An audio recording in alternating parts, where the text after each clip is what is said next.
शांति। अनमोल मोती कार्यक्रम में आपका स्वागत है।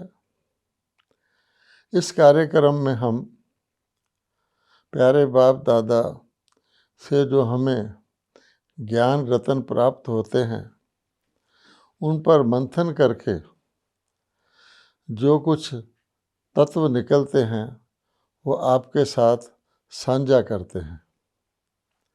आपने देखा होगा कि जब भी कोई शुभ अवसर होता है तो उस पर कन्याओं को सिर पर कलश रखे हुए और उसके ऊपर नारियल रखे हुए दिखाया जाता है और साथ ही कार्यक्रम सरस्वती वंदना से आरंभ होते हैं।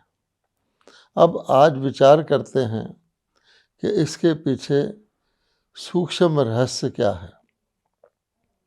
हम जानते हैं कि शास्त्रों में जो वर्णन किया गया है सागर मंथन का, उसके पश्चात जो अमृत निकला उसका कलश श्री लक्ष्मी के वो दिखाते हैं, लेकिन वास्तव में श्री लक्ष्मी तो है ही पवित्र देवी, सज्जू की महारानी है, तो उनको तो इस ज्ञान कलश अमृत कलश की आवश्यकता ही नहीं है। उसी प्रकार जैसे दिखाया जाता है कि शिव जी ने पार्वती को अमर कथा सुनाई थी, उसका मंदिर भी है बर्फानी बाबा का, जहाँ अमरनाथ कहते हैं जिसे। लेकिन वहाँ भी यही प्रश्न उठता है कि पार्वती तो वैसे ही अमर देवी थी, तो उसको अमर कथा सुनने की तो आवश्यकता ही नहीं थी। तो वास्तव में ये जो अमृत कलश दिया जाता है वो जगदम्बा सरस्वती को दिया जाता है। आप जानते हैं कि शिव बाबा ज्ञान के सागर हैं और वो ब्रह्मा बाबा के मुख अरविंद द्वारा जो ज्ञान गीता ज्ञान सुनाते हैं, इसलिए ब्रह्मा बाबा को भी ब्रह्मा वंदे जगत गुरुम कहा गया है। तो फिर ब्रह्मा बाबा ने के द्वारा शिव ने जो रिस्पॉन्सिबिलिटी दी है ज्ञान अमृत पिलाने की या ज्ञान अमृत का वितरण करने की, वो माताओं को दी है और इसीलिए माताओं कन्याओं को हाथ सिर पर कलश रखे हुए दिखाते हैं। हम जानते हैं कि शास्त्रों में आता है कि भीष्म पितामह आदि को भी जो ज्ञान बाण मारे थे वो माताओं के द्वारा ही मारे गए थे, क्योंकि परमात्मा सतयुगी स्वर्ग की जो ओपनिंग सेरेमनी करते हैं वो माताओं के द्वारा ही करवाते हैं। क्यों करवाते हैं? क्योंकि हमारे शास्त्रवादियों ने, पुरुष प्रधान समाज ने माताओं को यानी नारी को नरक का द्वार कहा है। तो कहते हैं ना, काम विकार नरक का द्वार, और वो नारी को काम विकार के निमित्त बना करके अपनी जो दोष है वो नारी पर डाल करके उन्होंने कह दिया नरक का द्वार है।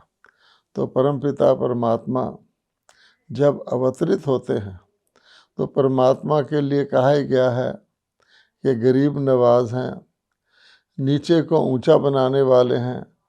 तो जो नारी जिसको मनुष्यों ने निरादर किया है, भगवान कहते हैं मैं उन्हीं को ही ज्ञान अमृत का कलश देता हूँ, अर्थात ब्रह्मा जी के द्वारा जो मैं ब्राह्मण ब्राह्मणियाँ रचता हूँ उनके द्वारा ही मैं स्वर्ग के द्वार खोलता हूँ।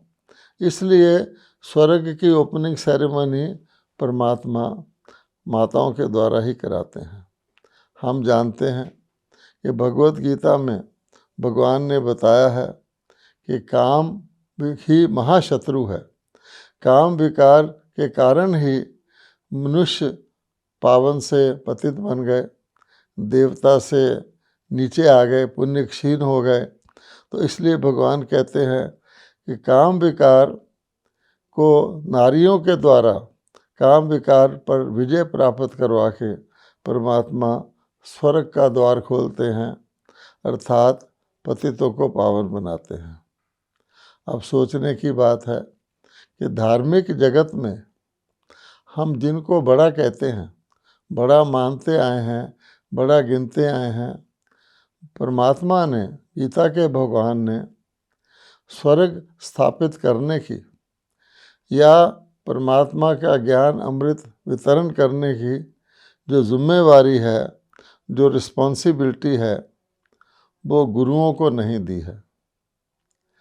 आप देखेंगे कि बाप ने गुरुओं पर सद्गति करने की रिस्पॉन्सिबिलिटी नहीं दी है, अर्थात दुर्गति जिसको कहते हैं, विकारों के वश होकर के आत्माएं पतित हो जाती हैं, उनको पावन बनाने की जिम्मेवारी या उसका जो कर्तव्य है, वो भूमिका बाप ने गुरुओं को नहीं दी है। और इसीलिए हम जानते हैं कि हमारे देश में कहा जाता है, हमारे देश में ही केवल कहा जाता है, वंदे मातरम, भारत माताओं की जय। तो ये जो वंदे मातरम, भारत माता की जय कहा जाता है, हम गीता को भी माता कहते हैं, गंगा को भी माता कहते हैं, तो वास्तव में ये माता का संबोधन कोई धरती के लिए नहीं है कि भारत की धरती को भारत माता की जय कहा गया, या भारत की धरती के लिए वंदे मातरम कहा गया, या हम जैसे गंगा को माता कहते हैं तो पानी की गंगा को माता कहा गया। नहीं, परमात्मा शिव आकर के माताओं को अबला से सबला बनाते हैं, क्योंकि मनुष्यों ने तो माताओं को नीचे गिराया है, उन्हीं को काम विकार की उत्तेजना देने वाली बताया है। और मनुष्य समझते हैं कि नारी ही पतित बनती है, मनुष्य पतित नहीं होते हैं। तो आप देखेंगे कि इसीलिए मनुष्यों ने अहल्या, गणिका, कुब्जा इत्यादि नाम नारियों को दिए हैं। अबला कहा है कि नारी तो कुछ कर ही नहीं सकती। हम जानते हैं कि नारी को तो शिव की पूजा करना भी मनुष्यों ने निषेध कर दिया है। इसलिए भगवान कहते हैं, उन्हीं अबलाओं को, उन्हीं भारत माताओं को मैं निमित्त बनाता हूँ और उनकी एक शिव शक्ति सेना तैयार करता हूँ। हम जानते हैं शिव के साथ शक्ति दिखाई गई है, तो शक्ति अर्थात मातृ शक्ति की परमात्मा एक अहिंसक, नॉन वायलेंट जिसको कहते हैं, सेना तैयार करते हैं, जो ना तो कोई फिजिकल हिंसा करती हैं, ना काम विकार रूपी हिंसा को जीत पहनती हैं। इसलिए मातृ शक्ति के द्वारा ही भगवान ने स्थापना की। अब हम विचार करते हैं कि कृष्ण की जो माता थी, वो तो सभी की माता नहीं कहलाती थी, जगदम्बा तो नहीं कहलाती थी। हाँ, कोई राजकुमार है तो राजकुमार की माता जो है, उसकी संतान प्रिंस और प्रिंसेस यानी राजकुमार और राजकुमारी बनते हैं। तो हम जानते हैं कि सतयुग त्रेता में 8 गद्दियाँ, राजगद्दियाँ सूर्यवंशी की चलती हैं सतयुग में। फिर 12 राजगद्दियाँ त्रेता में चंद्रवंशी की चलती हैं। तो उसमें कितने राजकुमार और राजकुमारी होंगे, कितने रॉयल फैमिली होंगे। तो उनको जन्म देने वाली, अर्थात उनको सतयुग से पहले आध्यात्मिक जन्म देने वाली, उनको पावन बनाने वाली जो माताएं हैं, वो फिर सतयुग में जाके महारानी बनती हैं, क्योंकि महारानी की संतान ही राजकुमार और राजकुमारी होते हैं। तो भगवान कहते हैं कि मैंने पावन शिवालय बनाया था, और आज हम देखेंगे वही भारत जो पावन शिवालय था, सारे का सारा भारत एक प्रकार से उसकी भेंट में पतित वैश्यालय बन गया है। पतित अर्थात जिन काम विकार के अधीन हो जाते हैं, जहाँ संतान उत्पत्ति ही काम विकार से होती है। गीता के भगवान ने साफ साफ कहा है कि काम विकार द्वापर युग में उत्पन्न होता है, अर्थात सतयुग और त्रेता के शिवालय में परमात्मा द्वारा स्थापित की हुई देवी देवताओं की दुनिया में काम विकार होता ही नहीं। वहाँ संतान उत्पत्ति भी योग बल से होती है, और इसीलिए उसका जो प्रतीक है श्री कृष्ण, उसको मोर मुकुटधारी बताया जाता है, क्योंकि मोर के लिए कहा जाता है कि मोर का रिप्रोडक्शन जो है वो विकार की विधि से नहीं होता है। तो ये एक सिंबल चला आ रहा है, इसलिए भगवान कहते हैं कि मैं आकर के ज्ञान मानसरोवर बनाता हूँ। जो कहा जाता है ना कि मानसरोवर एक ऐसा झील है जिसके अंदर स्नान करने से मनुष्य के सब रोग दूर हो जाते हैं, मनुष्य से देवता बन जाता है, फरिश्ता बन जाता है। मानसरोवर में परियां निकलती हैं, तो वास्तव में परी कोई पर लगी हुई कोई माताएं नहीं हैं, लेकिन अर्थात जो जिनके अंदर आत्मा का स्वरूप आ जाता है, आत्म स्वरूप में वो हल्की हो जाती हैं आत्माएं, फरिश्ता हो जाती हैं, तो फरिश्ता को हमेशा उड़ता हुआ दिखाते हैं। तो इसलिए भगवान कहते हैं कि मैं जो माताओं के द्वारा ज्ञान स्नान कराता हूँ, उस ज्ञान स्नान करने से कोई भी आत्मा जो है पतित से पावन बन जाती है। और ये कार्य अभी चल रहा है। हम जानते हैं कि भगवान ने जो यज्ञ रचा था, ब्रह्मा जी के द्वारा रचा था और प्रजा सहित रचा था। आज भी यज्ञ जो है, कोई भी यज्ञ होता है, ब्राह्मणों के द्वारा किया जाता है, लेकिन उस यज्ञ में पुरुष ही पुरुष ब्राह्मण दिखाए जाते हैं। तो भगवान कहते हैं कि वास्तव में मैंने जो ज्ञान यज्ञ रचा था ब्रह्मा जी के द्वारा, उससे जो प्रजा उत्पन्न हुई थी उसमें मातृशक्ति की मेजॉरिटी थी, क्योंकि भगवान ज्ञान का कलश माता को ही देता है, जगदम्बा को ही देता है, और जगदम्बा के साथ शक्ति सेना जो उनके साथ होती है उन सबको देता है, जिन शिव शक्तियों का गायन और पूजन आज तक चला आता है। हर व्यक्ति परमात्मा का सही परिचय, परमात्मा की सही पहचान चाहता है।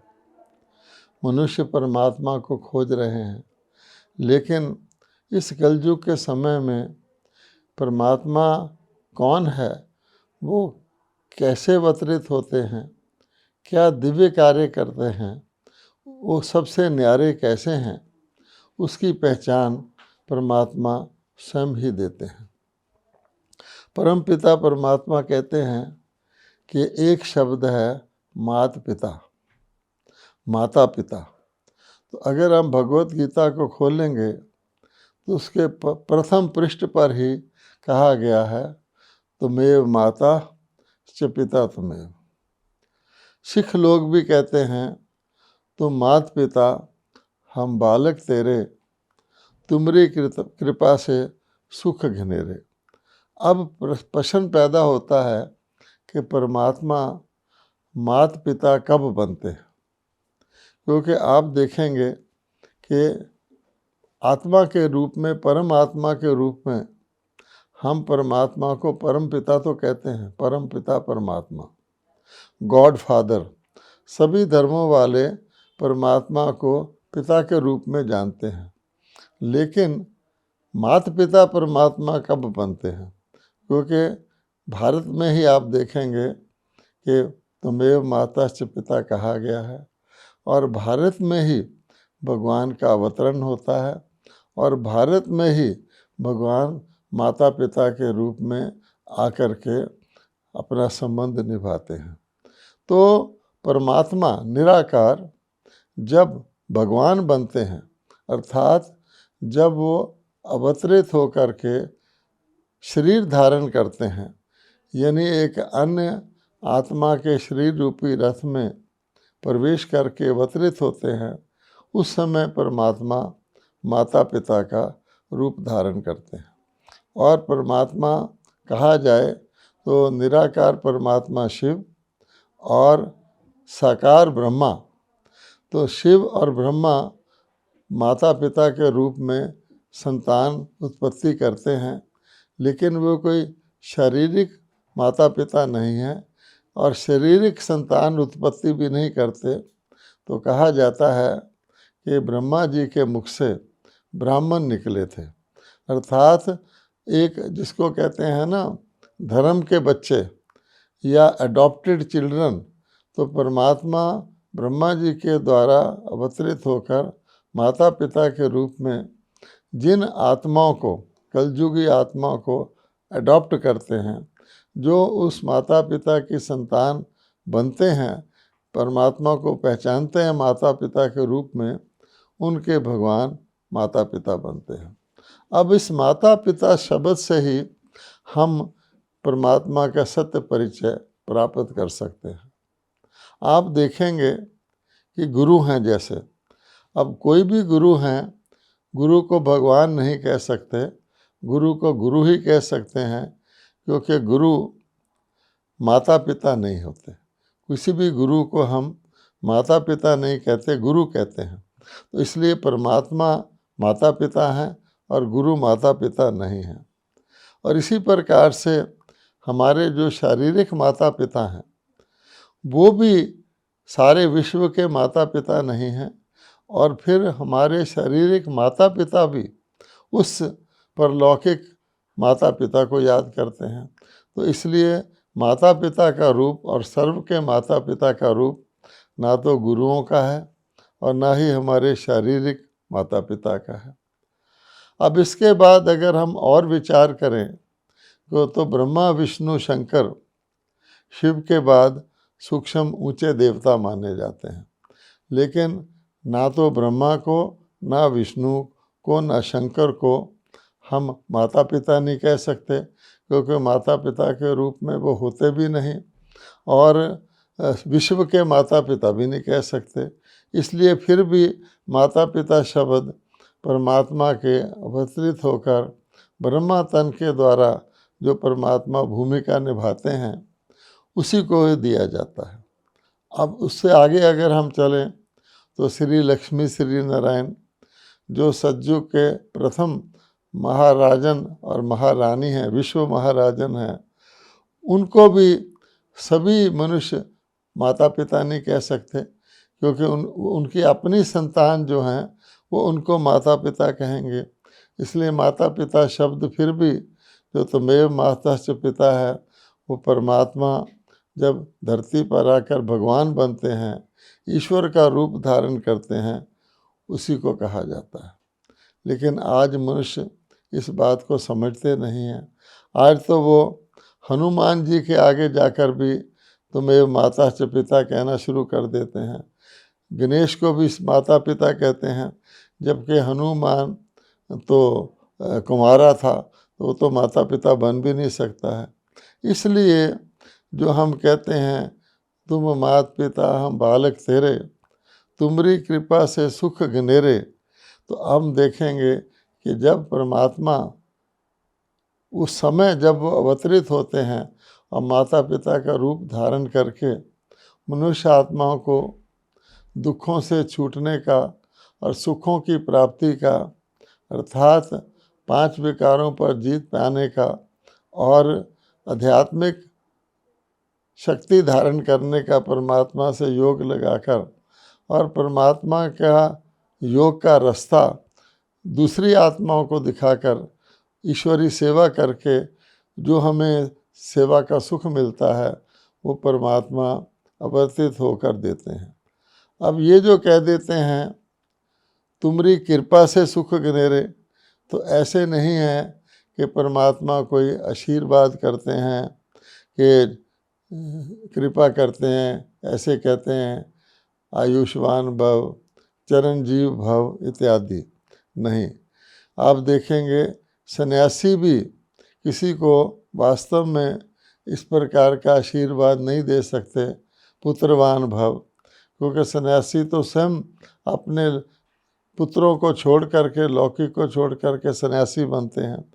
तो भगवान कहते हैं कि मैं जो माता पिता के रूप में आत्माओं की पालना करता हूँ वो किस विधि से करता हूँ, तो परमात्मा कहते हैं ज्ञान और योग ही मेरी पालना है। ईश्वरीय ज्ञान जो स्वयं परमात्मा ही दे सकते हैं, आत्माओं को उनका अपने आत्मस्वरूप का ज्ञान, आत्माएं कैसे परलोक में निवास करती थीं, परलोक से आती हैं उसका ज्ञान, फिर आत्माओं की सतो रजो तमोगुनी अवस्थाओं का ज्ञान, फिर आत्माएं पावन कैसे होती हैं और पतित कब बनती हैं और पतित से पुनः पावन कैसे बनती हैं, वो ज्ञान अर्थात यो परमात्मा को याद करके अपने को आत्मा समझकर अपने पापों को, पिछले पापों को विनष्ट करती हैं। ये सारा ज्ञान योग ईश्वरीय ज्ञान और ईश्वरीय योग, जिसके कारण से परमात्मा को ही ज्ञानेश्वर और योगेश्वर कहते हैं, वो धारण करवाना यही परमात्मा का माता पिता का स्वरूप है।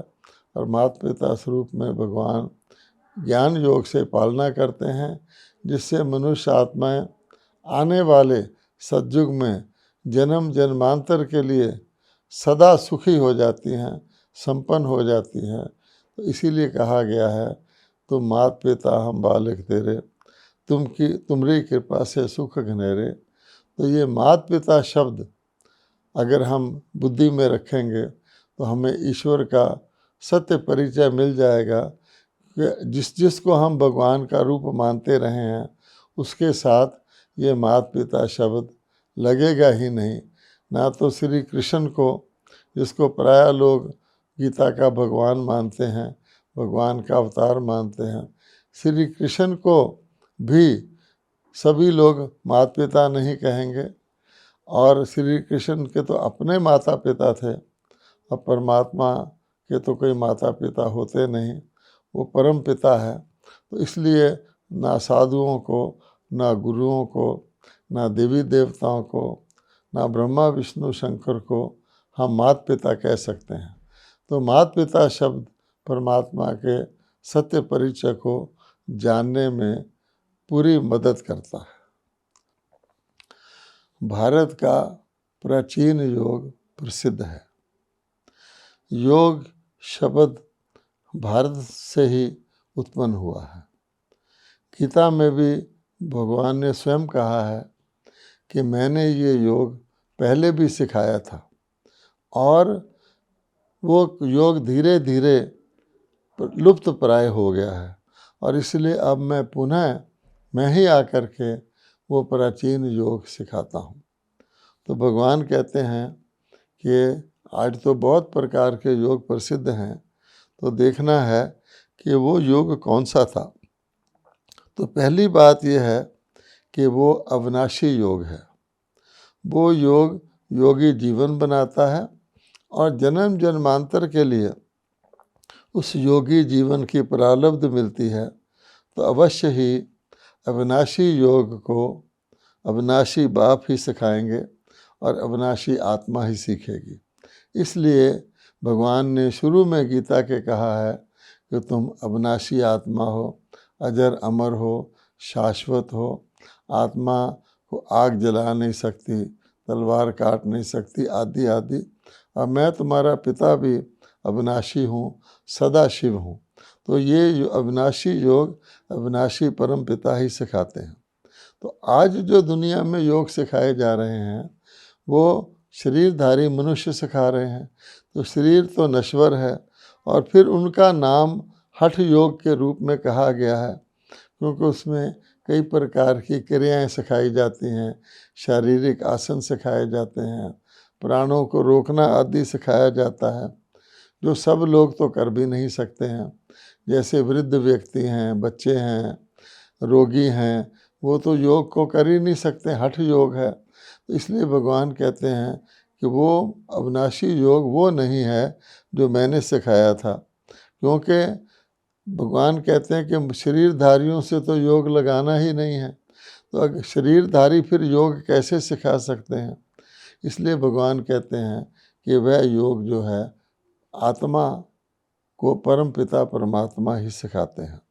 और योग सिंपल भाषा में जो भगवान सिखाते हैं।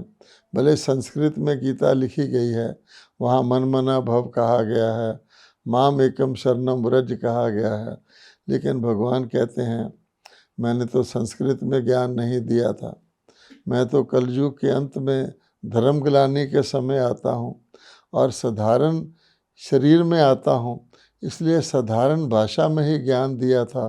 और वो सिंपल भाषा ये है कि तुम अपने को आत्मा समझो, क्योंकि तुम हो ही आत्मा, और मुझ परमात्मा के साथ निरंतर योग लगाओ, अर्थात निरंतर मानसिक संबंध रखो, स्नेह युक्त संबंध रखो, तो तेरे सारे पिछले पाप नष्ट हो जाएंगे। तो योग अग्नि से पिछले जन्मों के विकर्मों का विनाश होता है, और वो अविनाशी योग स्वयं परम पिता परमात्मा सिखाते हैं।